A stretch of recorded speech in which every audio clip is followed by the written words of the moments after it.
Buen día, buenos días. Si vais haciendo esta lectura del libro de Hechos en casa, igual que hemos hecho aquí, te vas dando cuenta de cómo a medida que avanza la historia, esta comunidad que inicialmente gozaba del favor del pueblo, esta comunidad también insignificante, ah, iba creciendo de una manera sorprendente, asombrosa. ¿Sí? Era una multiplicación, podríamos hablar, exponencial. No solamente en número, sino en influencia, en cómo afectaba el lugar en el que estaban. Ese mensaje del Evangelio que los apóstoles predicaban, el Evangelio de Jesucristo resucitado, sigue corriendo, avanzando y trayendo salvación a miles. Y vemos cómo Dios acompaña esta predicación por medio de las señales y los prodigios que la mano de los apóstoles iban realizando. Sí, es un tiempo de gran bendición para la iglesia, de crecimiento. Imaginaros el gozo en aquella comunidad al ver a tantos cayendo de rodillas, reconociendo a Jesús como su Señor y Salvador. 10, 20, 30 cada semana creciendo, multiplicando la comunidad de hombres y mujeres siendo transformados por el poder del Evangelio. Dios obrando de maneras maravillosas en medio de esa comunidad. Imaginaros el gozo de aquella iglesia. ¿Dónde nos vamos a reunir? No cabemos. Dios es asombrosamente poderoso. Este mensaje, este Dios obra de maneras que no podemos llegar a imaginar. Pensad que eran esos 12 hombres temerosos al principio, escondidos, no sabiendo qué es lo que les esperaba por delante, y ahora estaban viendo ese obrar maravilloso del Espíritu Santo. Pero esto no alegraba a todo el mundo. Esto no era de la alegría ni del agrado de todos. Todo esto ha despertado los celos de los líderes religiosos del momento. Ellos se están dando cuenta de que están perdiendo poder y autoridad. Se están dando cuenta de que su autoridad está empezando a ser desobedecida, especialmente por este grupito a quien ya les habían dado una orden. Y se dan cuenta de que ese grupo al que han intentado detener, ese mensaje que han querido parar, sigue avanzando y sigue creciendo. Ellos intentaron detener el avance de este mensaje. Si os acordáis, detuvieron a Pedro y a Juan. No los podían acusar, lo único que los podían acusar es de hacer el bien. Por lo tanto, los tuvieron que soltar, pero les prohibieron: no volváis a hablar del nombre de Jesús, no volváis a predicar. Y los azotaron para que entendieran las palabras, porque quizás con los azotes lo entenderían mejor. Los quisieron intimidar y les prohibieron seguir predicando. ¿Y qué hicieron los apóstoles? Fueron a los suyos y dijeron: vamos a pedir al Señor que nos dé valentía para que podamos hacer esto, continuar predicando el Evangelio como Él nos ha mandado. No se dejaron intimidar por aquellos que eran considerados los líderes religiosos, por aquellos que les estaban dando órdenes explícitas de que no hicieran. Así que no obedecieron a estos líderes y continuaron con la predicación del Evangelio. Y esto, como vemos en el texto que hemos leído esta mañana, vuelve a encender la hostilidad hacia los apóstoles, y ahora son llevados todos ellos a la cárcel y traídos a juicio. Vemos cómo esa hostilidad, a medida que vamos siguiendo en el relato, va creciendo. Ese deseo de los líderes religiosos, de las autoridades, de destruirlos, se va encendiendo más y más. ¿Qué es lo que quiero que consideremos esta mañana a la luz de este texto? Quiero que tomemos ánimo para continuar en la misión, al recordar que aunque los poderes de este mundo se opongan a la Iglesia y pretendan destruirla, el Evangelio seguirá corriendo imparable hasta lo último de la tierra. Que tomemos ánimo al ver y al recordar que el avance del Evangelio, del Jesucristo resucitado, es imparable. Y eso debemos grabarlo bien en nuestras mentes, porque vivimos también en un tiempo de hostilidad, de persecución, en que el avance del reino, la predicación del Evangelio está queriendo ser silenciada, callada, detenida en cualquier medio, en cualquier manera. Y ahí es donde nos encontramos. Cada uno en su esfera, a nivel de sociedad, a nivel de trabajo, a nivel de nuestros hogares, a nivel de nuestras familias. Esa hostilidad hacia el Evangelio de Jesucristo está activo. y podemos atemorizarnos, acobardarnos, pararnos, sentarnos por miedo, pero debemos recordar quién va delante.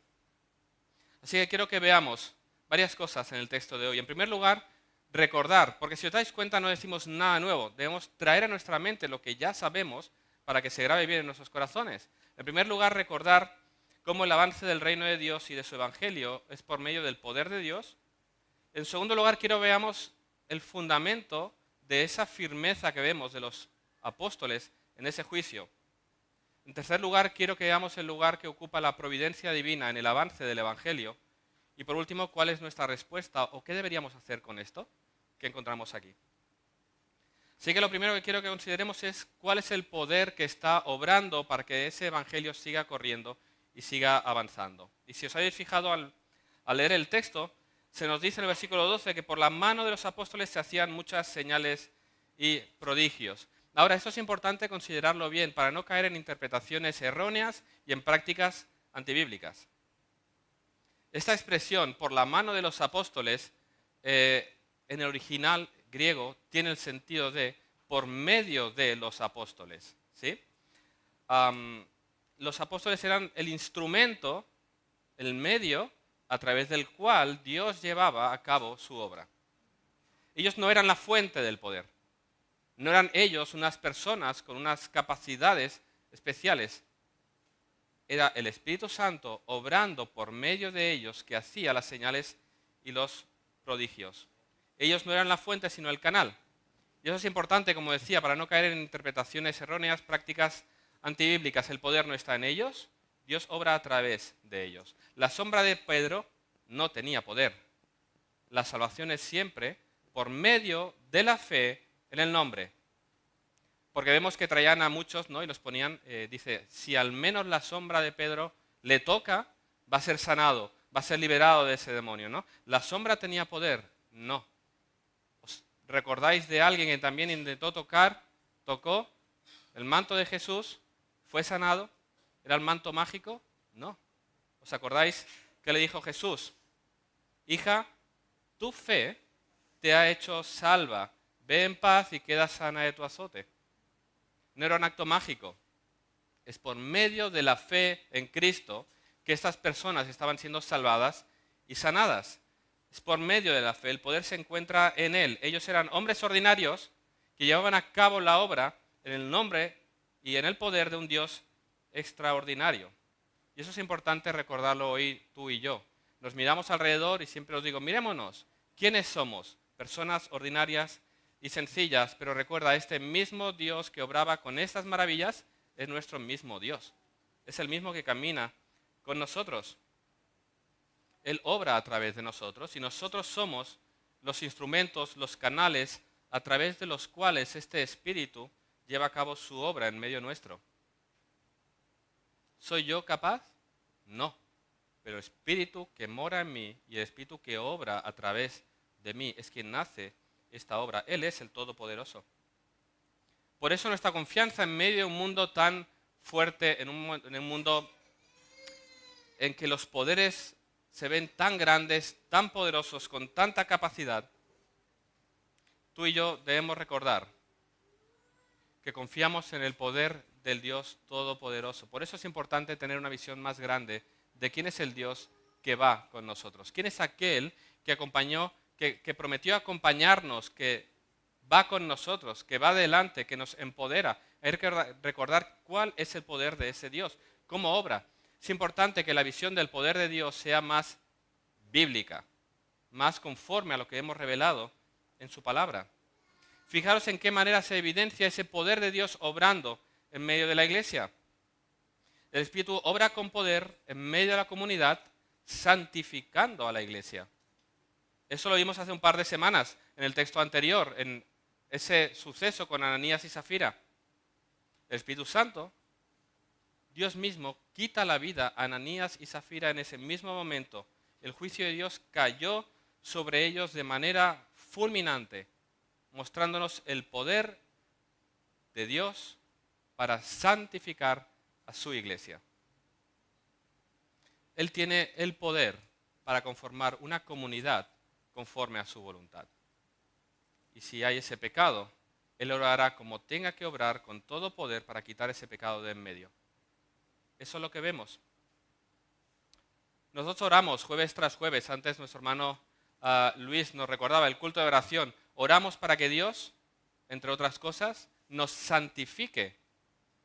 Y oramos confiando en que Dios tiene el poder de hacer de nosotros una comunidad conforme a su voluntad. Él quitará el pecado de en medio. Él lo expondrá. En primer lugar, Él hará salir a la luz el pecado y veremos el pecado. Y entonces podremos atacarlo y quitarlo en el poder del Espíritu. Oramos los jueves y confiamos en que Dios es poderoso para santificar a su iglesia. Y cuando vemos eso, cómo Dios saca a la luz el pecado y cómo su iglesia es santificada, es purificada, es hecha conforme a su voluntad, esto produce temor. ¿Recordáis? Por 2 veces ese obrar de Dios trayendo juicio sobre Ananías y Zafira por su pecado produjo temor en aquellos que escucharon lo que había pasado. Y ese temor se quedó en el cuerpo de algunos. Versículo 13. Ellos estaban allí, los apóstoles predicando, y de los demás, ninguno se atrevía a juntarse con ellos. ¿Quiénes son estos demás? Cada comentarista da una interpretación diferente. No queda claro quién es, por lo tanto tenemos que extraer a la luz de interpretar el texto quiénes pueden ser estos demás. Hay quien dice que son los incrédulos que podían estar alrededor, pero no tiene sentido porque después habla de cómo ese testimonio era del agrado, el pueblo tenía estima por ellos.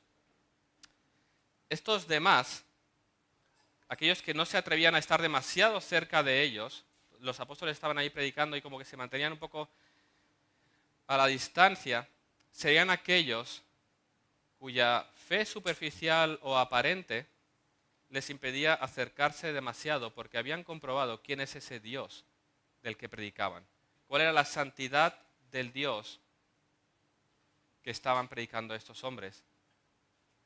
Estos que quizás se consideraban creyentes, quizás se consideraban discípulos, de repente dijeron, uy, cuidado, no es cualquier cosa acercarse a este Dios santo, no tolera el pecado.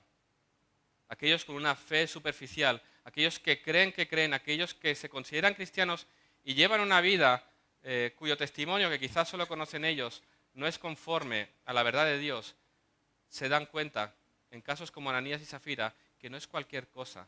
¿Quién puede estar de pie delante de este Dios santo? Produjo ese temor.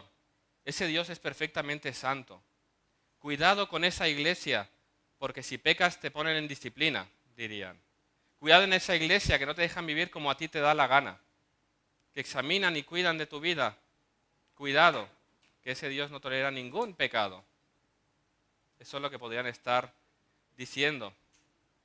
De repente esa santidad perfecta de Dios y la vida íntegra que Él demanda hizo que algunos se mantuvieran a la distancia y dijeron, no queremos entrar demasiado en contacto con eso porque hay que va a ser de nosotros.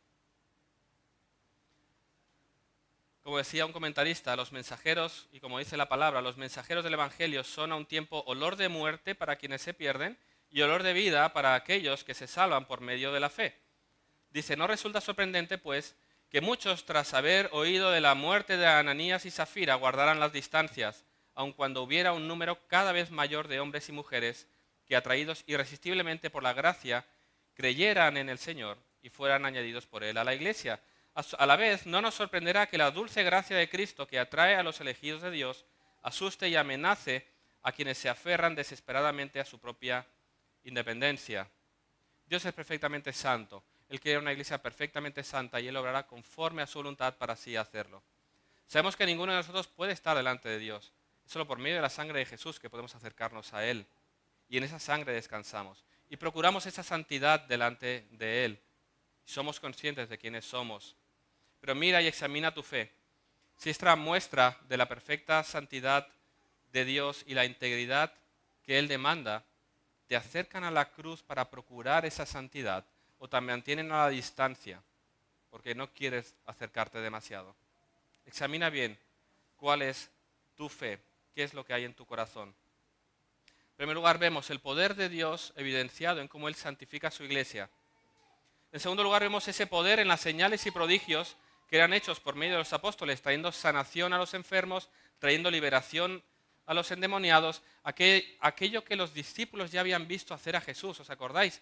Jesús enseñaba y Jesús sanaba a los enfermos y liberaba a los endemoniados. Y ahora los apóstoles están llevando a cabo, el Espíritu Santo está llevando a cabo esa misma obra por medio de los apóstoles. Los enfermos serán sanados, los endemoniados serán liberados. Jesús había ascendido a los cielos, pero había empoderado a su iglesia y estaba obrando por medio de ellos, haciendo esos grandes milagros y prodigios que lo que hacían era confirmar ese evangelio que estaba siendo predicado. En tercer lugar, vemos su poder evidenciado en el mayor de los milagros, que es la salvación de los pecadores. Versículo 14. Los que creían en el Señor aumentaban más, gran número así de hombres como de mujeres. Eso lo leemos rápido, pero ese es el gran milagro, ese poder de Dios transformando a enemigos, a rebeldes, a pecadores, en hijos suyos, en siervos obedientes. Es el poder de Dios que transforma a un miserable pecador como tú y como yo en alguien que le busca y le adora y que se rinde a Él. Tú y yo, cada uno de nosotros puede dar testimonio de cuál es el poder de Dios obrando en su corazón rebelde, de aquel Dios al que insultaba, del cual se burlaba, al cual ignoraba, del cual no quería saber nada y hoy canta alabanzas junto con otros que también han sido transformados. Si no fuera por el poder de Dios obrando en nuestros corazones, ninguno de nosotros podría estar aquí alabando con este corazón. Y fijaros cuán grande es el poder de Dios para salvar, que Lucas se le ha dejado de contar.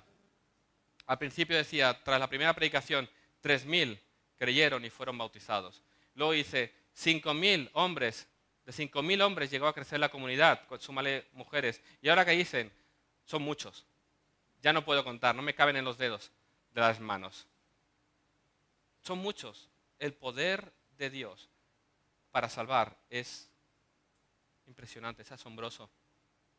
Aumentaban más, no puedo decirte cuánto, pero Dios seguía obrando salvación. Y ese testimonio de esta comunidad era poderosa también.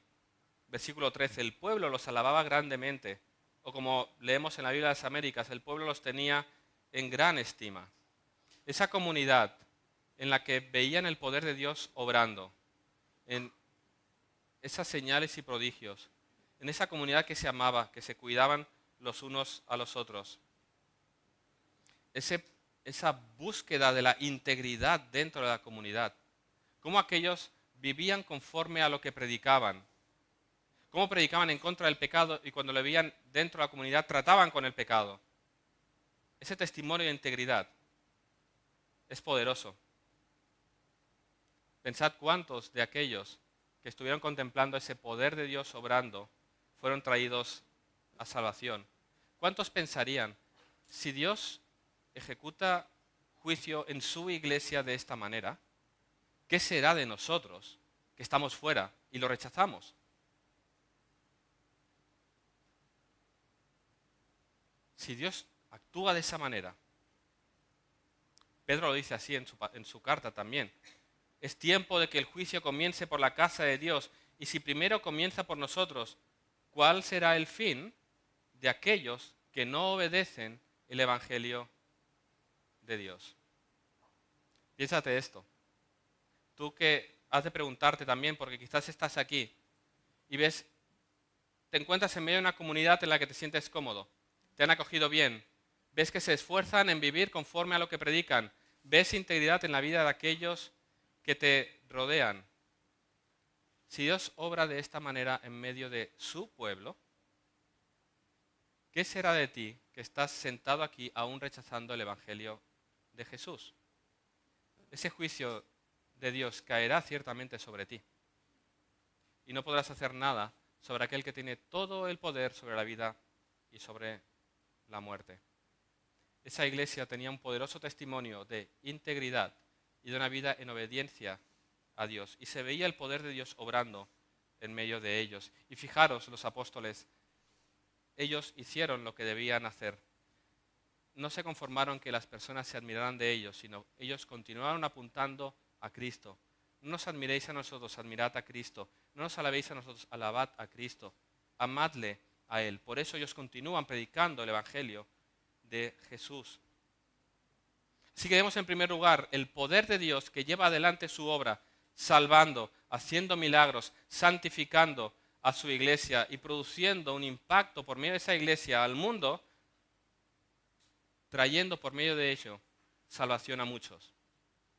Ahora, ese mismo testimonio, ese crecimiento, también provoca celos en aquellos que hasta entonces creían tener toda la autoridad en cuestiones religiosas y de justicia. Vemos a algunos que se llenaron de envidia ante la admiración que despertaban estos hombres y la influencia que ahora estaban ejerciendo. Estos líderes se estaban dando cuenta de que los estaban opacando, los estaban dejando de lado, los estaban abandonando para seguir a esta nueva comunidad, a otros, y aún peor, nos estaban dejando para seguir a ese supuesto Mesías de Nazaret. Aquel que hemos intentado borrar de la historia, la gente está yendo detrás de él.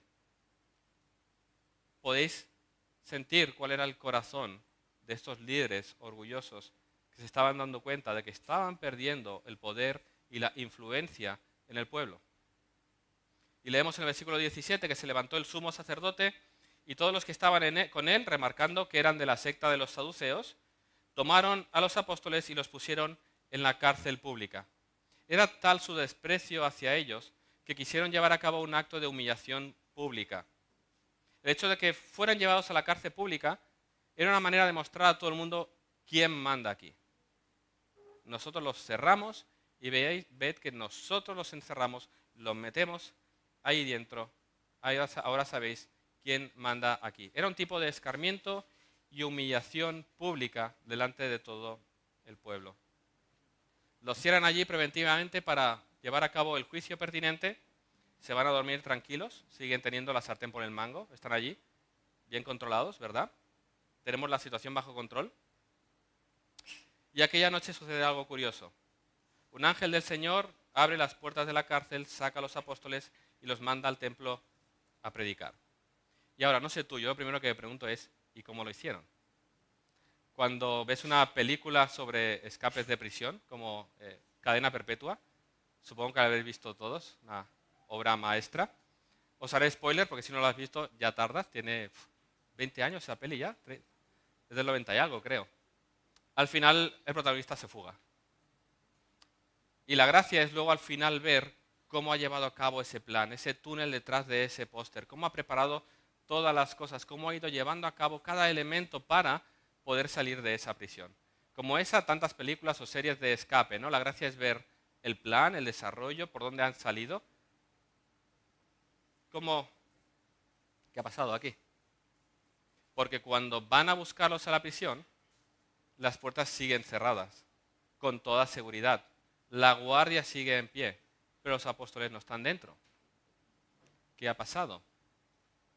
Llegamos a la conclusión que el texto da que fue un milagro. El ángel del Señor obró como tuviera que obrar y sacó a los apóstoles de allí y los llevó al templo a predicar. Es todo lo que se nos dice. No podemos especular más. Dios obró como quiso y los sacó de aquella prisión. Ahora hay un punto, breve paréntesis, un tanto irónico acerca de este hecho. Los saduceos no creían en la existencia de ángeles y es un ángel el que los saca de la cárcel. Y ese juego de palabras, porque aquellos que no fueron encontrados en la cárcel cerrada se encontraban abiertamente predicando el evangelio en el templo.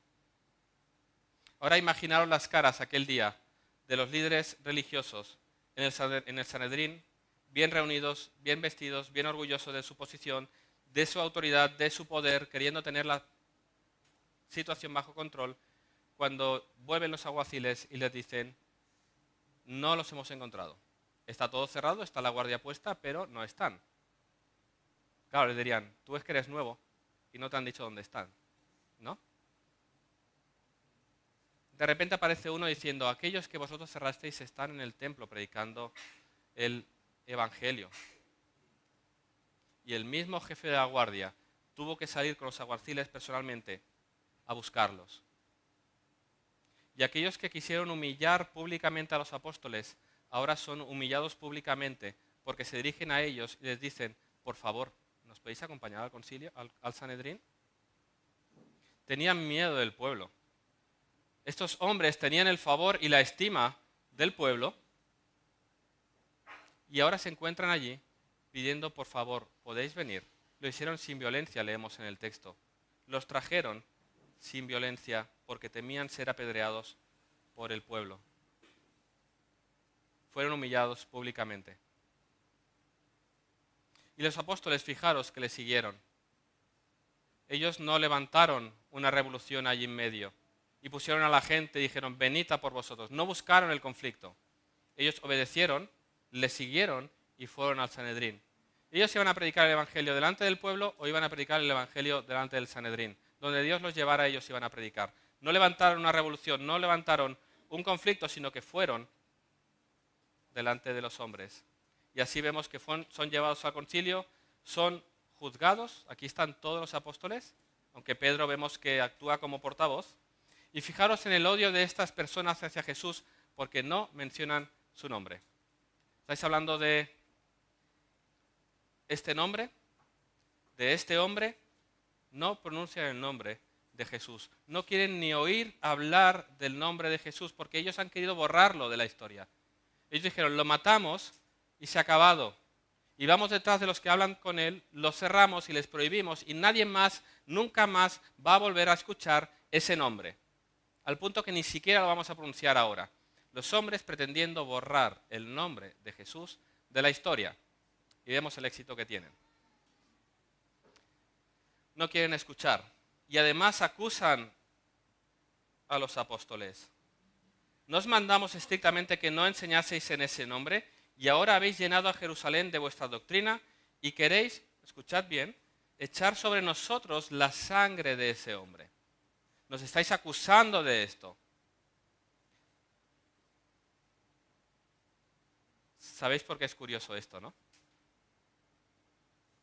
¿Qué gritó la multitud? Incitados por esos mismos líderes religiosos en el juicio de Pilato a Jesús.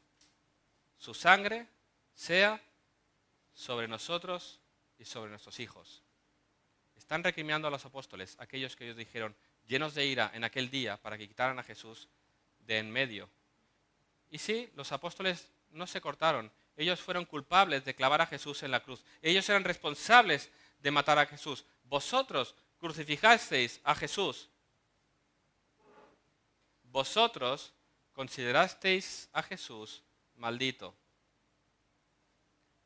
Y Pedro es intencional cuando usa las palabras. En el versículo 30, a quien vosotros matasteis colgándole en un madero. Y ahí resonarían las palabras de Deuteronomio 21, 22 al 23. Si alguno hubiere cometido algún crimen digno de muerte y lo hiciereis morir y lo colgareis en un madero, no dejaréis que su cuerpo pase la noche sobre el madero. Sin falta lo enterrarás el mismo día. ¿Por qué? Maldito por Dios es el colgado. Vosotros habéis clavado a Jesús, lo habéis colgado, habéis considerado maldito. Sois los responsables. Vosotros lo habéis crucificado, habéis derramado su sangre. Pero fijaros qué excelente evangelista que es Pedro, que toma eso y dice, vosotros lo habéis tratado como un maldito. Aquel que ha sido tratado como maldito fue hecho maldición en la cruz. Y esto tenía que ser así, porque por medio de él Dios traerá salvación, trae salvación y perdón de pecados. Esto debía ser así. Cristo debía morir en la cruz. Debía ser así porque a este Dios ha exaltado con su diestra por príncipe y salvador para dar a Israel arrepentimiento y perdón de pecados. Es decir, vosotros lo considerasteis un maldito. Y era necesario que cargara en aquella cruz con la maldición de la ley para que pagara él, para poder ofrecer perdón de pecados a todos aquellos que vienen a él en arrepentimiento y fe. Es decir, sois responsables, pero Dios ha hecho lo que quería hacer. Él fue clavado, él sufrió la ira, sobre él fue derramada mi justicia, él pagó, él sufrió la maldición de la ley, su sangre fue derramada. Sois responsables. Dios es glorificado porque lo levantó de entre los muertos, venció sobre el pecado y venció sobre la muerte. Gloria a Dios por esa obra maravillosa.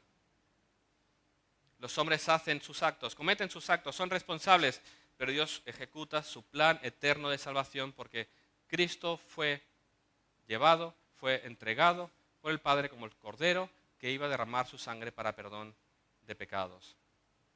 Y aquellos que pensaron que la muerte de Jesús iba a terminar con el movimiento, se encuentran con que sus seguidores están más vivos y más activos que nunca. Y aquí tenemos un testimonio más de la veracidad de la resurrección. Cómo estos que siguen a aquel están tan activos, tan inquietos, predicando constantemente, porque el Mesías resucitó victorioso, porque Jesús vive, porque el mensaje del Evangelio es verdadero, es poderoso para salvar. Por eso los apóstoles pedían valentía para predicar, porque ese mensaje es poderoso. Cristo ha resucitado, no hay mejor mensaje. Todo el mundo tiene que escuchar que en Cristo hay perdón de pecados. Señor, danos valentía porque todo el mundo tiene que escuchar ese mensaje, sea quien sea que se meta con nosotros. Queremos llevar el mensaje al final del mundo. Ese es el fundamento de la firmeza de los apóstoles, que el Evangelio es verdad, que Cristo resucitó y Él es poderoso para salvar a aquellos que vienen a Él en arrepentimiento y fe. Él sufrió la maldición, Él sufrió el castigo y nosotros recibimos perdón de pecados, vida eterna, salvación.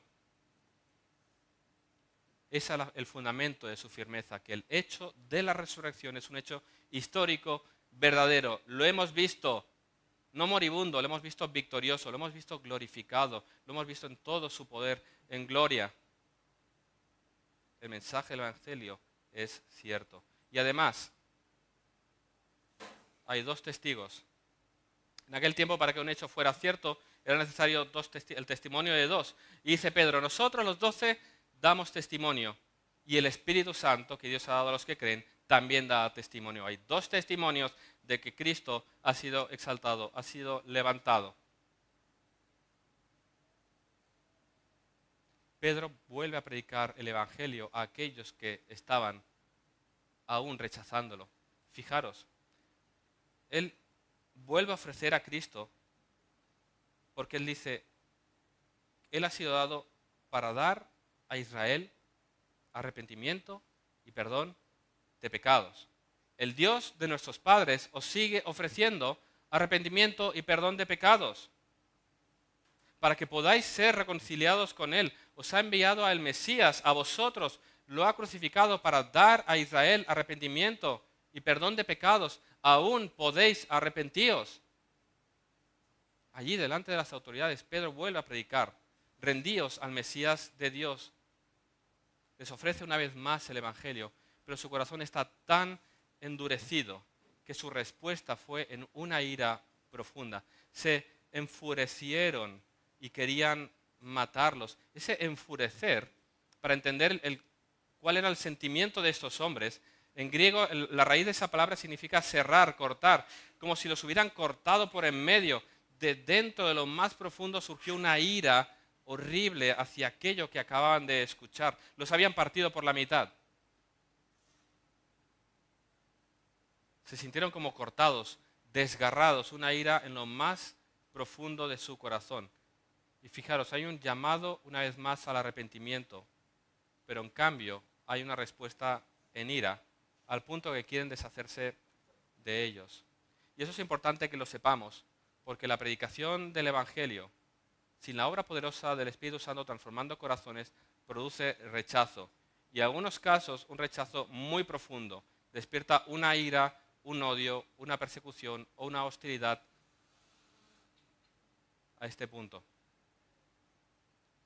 Asimismo nos encontramos hoy también.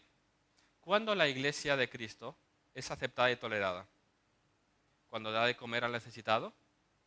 ¿Cuando da abrigo? ¿Cuando da sustento? Cuando hace buenas obras, cuando se encarga de la obra social y cuando no cuestiona la doctrina de este mundo, cuando no levanta su voz y cuando no denuncia el pecado. Si en esos aspectos nos mantenemos callados y no decimos nada y ayudamos, somos tolerados, somos aceptados y mirad qué comunidad más bonita, la comunidad de Manresa. ¿Cuándo aparecen los problemas? Cuando aparece el nombre de Jesús y su evangelio es predicado con fidelidad. Cuando llamamos al pecado, pecado. Cuando anunciamos el juicio de Dios contra el pecado. Cuando no cedemos ni nos dejamos llevar por la doctrina de este mundo, sino predicamos el evangelio de Jesucristo con fidelidad. entonces la iglesia es rechazada, es perseguida, es cerrada, es callada. Puede suceder desde multas a, como vemos en otros lugares del mundo, persecución, asesinato, tortura, todo tipo de maltrato hacia aquellos que predican a Cristo. No nos extrañemos, por lo tanto, si sufrimos persecución, en la esfera que sea, en el hogar, en el trabajo, en el instituto, donde estemos, en medio del mundo, si somos rechazados, burlados, perseguidos, apartados, callados, golpeados. Es la respuesta natural del hombre que rechaza el Evangelio de Jesucristo y no quiere escuchar su nombre. Así lo vemos aquí. Si a Cristo lo tomaron y lo mataron, ¿qué van a hacer de aquellos que se identifican con Él y hablan de Él y lo anuncian? En ese tribunal se despertó una ira desde lo más profundo, una ira asesina que pretendía eliminar a estos 12 hombres. Y así habría sido si no fuera por esa providencia de Dios que ordena y mueve todas las cosas para el cumplimiento de sus propósitos. Por esa mano de Dios llevando a cabo sus propósitos como Él quiere y donde Él quiere.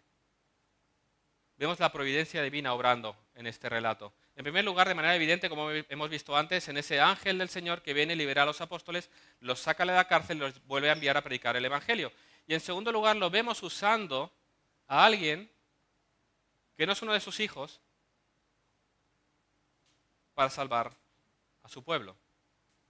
En este momento en que el Sanedrín está lleno de ira asesina, se levanta de repente un maestro muy respetado de la comunidad, Gamaliel, quien mandó: sacad a los apóstoles un momento y vamos a hablar, que tengo un consejo que daros para salir de este problema.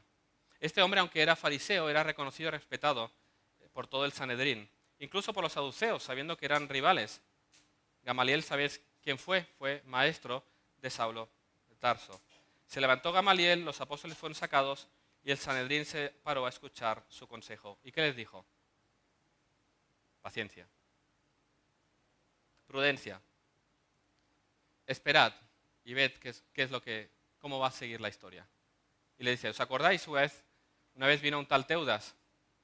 Decía que era alguien, algunos le siguieron, pero cuando se murió, el grupo se deshizo, cada uno a su casa y la historia se acabó. Luego se levantó otro, Judas el Galileo, y lo mismo, hace su grupito, hace su doctrina, llama a su gente de aquí y de allá, y bueno, luego se muere, cada uno se va a su casa, y esa historia se ha acabado. Así que esperad y ved qué es lo que va a pasar con estos. Si viene de Dios, seguirá. Y cuidado, no estéis peleando con Dios. Y si no, tranquilos, que esto se acabará y luego cada uno a su trabajo y nadie se acordará de este hombre. Y este consejo lo encontraron sabio, ha hablado Gamaliel. Y los convenció. Y dijeron: vamos a actuar y vamos a tomar el consejo de este hombre. Y bueno, ellos a su consejo le añadieron cosecha propia, ¿no? Antes de librarlo les azotaron y lo volvieron a amenazar: no volváis a hablar de este hombre. Pero, ¿era sabio realmente ese consejo de Gamaliel? En primer lugar, ese principio de que si algo no es de Dios va a fracasar necesariamente es erróneo. Que un grupo crezca y sea exitoso no significa que tenga que venir de Dios. ¿Cuántas sectas aún continúan aquí en medio nuestro? Los testigos de Jehová siguen creciendo, aún siguen aquí. Los mormones siguen aquí, el Islam sigue aquí. Que un grupo crezca y sea exitoso no significa que tenga que venir de Dios. Esos grupos precisamente son anticristianos y siguen prosperando.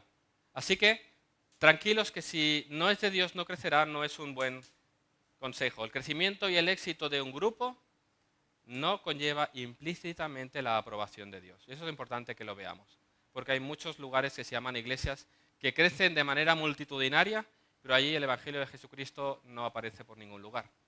Que algo sea exitoso y sea grande y que permanezca no significa que venga de Dios. Y en segundo lugar, vemos a Gamaliel que está fallando en reconocer quién es Jesús. ¿Os dais cuenta? Lo está comparando con Teudas y Judas, el Galileo, obviando completamente todo el ministerio de Jesús. ¿Acaso Teudas y Judas, aparte de hablar y tener carisma, hicieron algo remotamente parecido a lo que este Jesús hizo y que vieron y que escucharon y que se da testimonio de ellos? Esos eran dos charlatanes. Y Gamaliel dice, bueno, quizás este es otro de esos. Y está obviando completamente quién era Jesús. Y es verdad, hay muchos charlatanes que se levantan aún hoy diciendo muchas cosas, pero un día dejan de ser. Pero uno que estuvo sepultado, que murió, estuvo sepultado y resucitó. De estos creo que solo hay uno.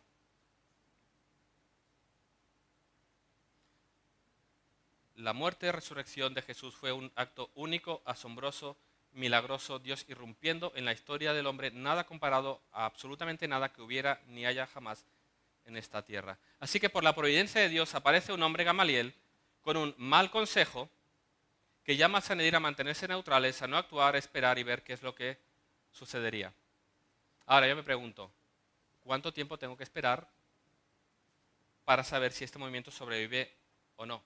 ¿Qué pruebas tienen que haber para ver qué es el éxito y qué no es éxito? O sea, el consejo de Gamaliel fue insensato, fue un mal consejo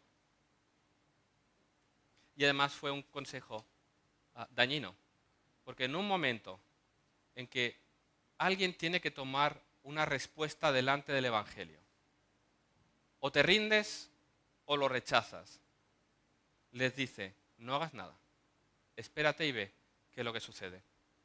Gamaliel llamó a los hombres a no hacer nada. El mensaje del Evangelio es un mensaje de vida o muerte. O te rindes a los pies de Jesús y te arrepientes para tener vida eterna, o lo rechazas y sufres las consecuencias. Pero la neutralidad a este mensaje es otro tipo de rechazo.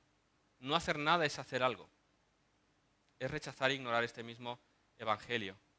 Y mirad, hay aquí algunos que son como Gamaliel. Incluso son personas, buenos esposos, buenas esposas, buenos padres, buenos hijos, incluso personas reputadas dentro de la sociedad, de buena reputación. Y quizás, si examinas lo que dijo Gamaliel, te puedes sentir identificado. ¿Has escuchado el Evangelio? ¿Has visto el testimonio de aquellos que son cristianos? ¿Ves la evidencia de la obra de Dios en la vida de aquellos que te han traído o te han acercado a esta iglesia? Ya sea tu esposa, tu esposo, tus hijos, tus amigos. Y ante la oferta del Evangelio, te quedas así parado, detrás de la barrera, observando, a ver qué es lo que sucede, para entonces yo tomar una decisión con esto.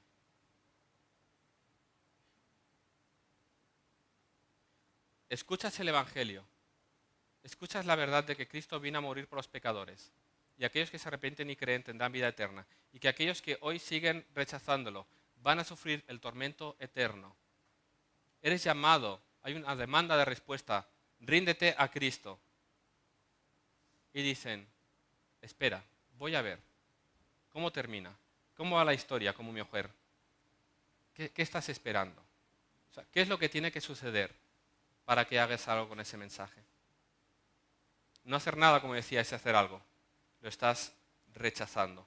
Y Jesús dijo claramente que no puedes ser neutral delante de él. El que no es conmigo, contra mí es. Y el que conmigo no recoge, desparrama. No hacer nada es ya hacer algo, como decía alguien, es la decisión cobarde de rechazar la oferta de Dios.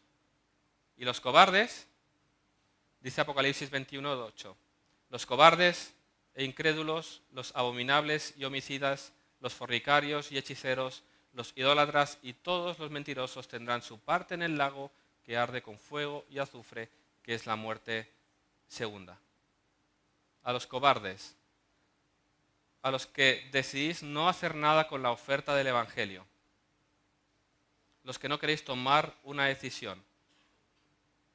Vemos en Apocalipsis que estáis dentro del mismo grupo que va a sufrir el tormento eterno.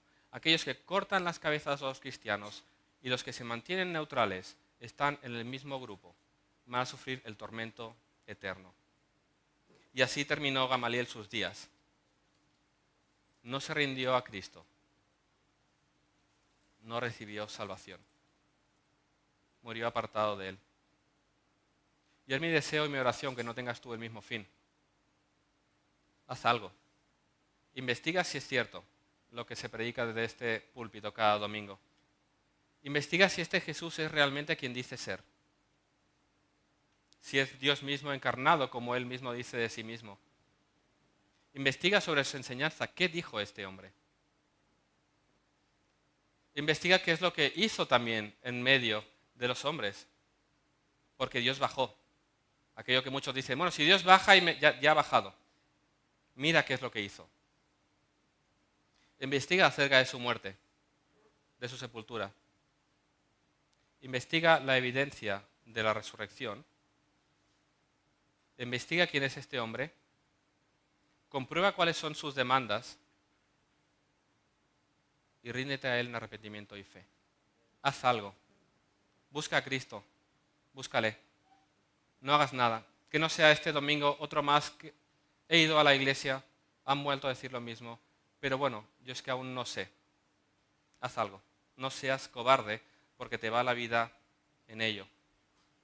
Y a nosotros, iglesia, confiemos en la providencia divina a la hora de llevar a cabo la misión.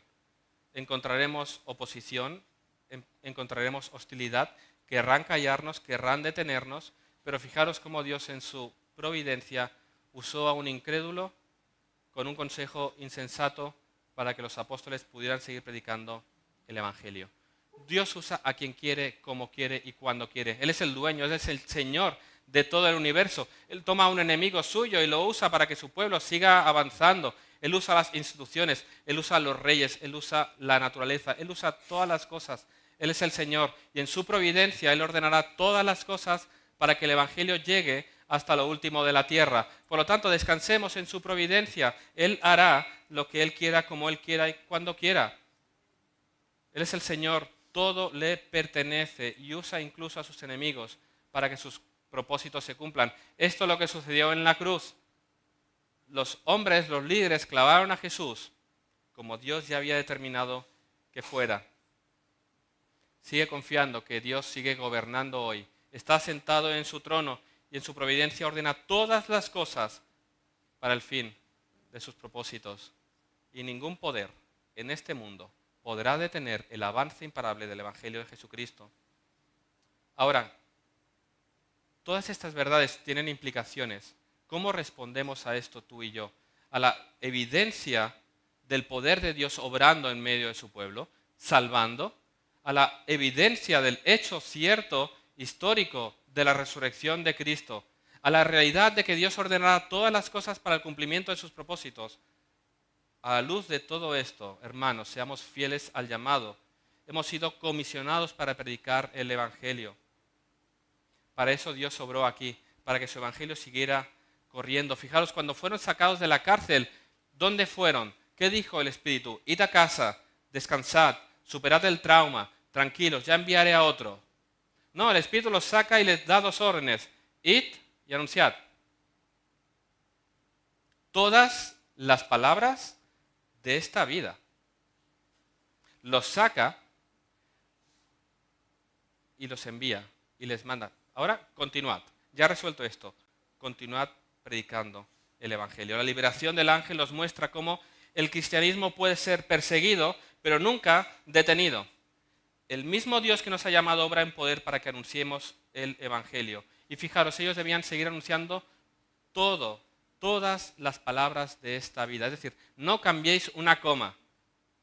No lo cambiéis, no lo modifiquéis, no lo hagáis más agradable, no hagáis que os acepten, no quitéis la ofensa, no lo maquilléis, no lo pintéis, no lo cambiéis, no lo adaptéis. Predicad el Evangelio de Jesucristo resucitado. Predicad con fidelidad. No lo maquilles. Dijo MacArthur en una ocasión, no suavices el Evangelio. Si la verdad ofende, deja que ofenda. La gente ha estado toda la vida ofendiendo a Dios.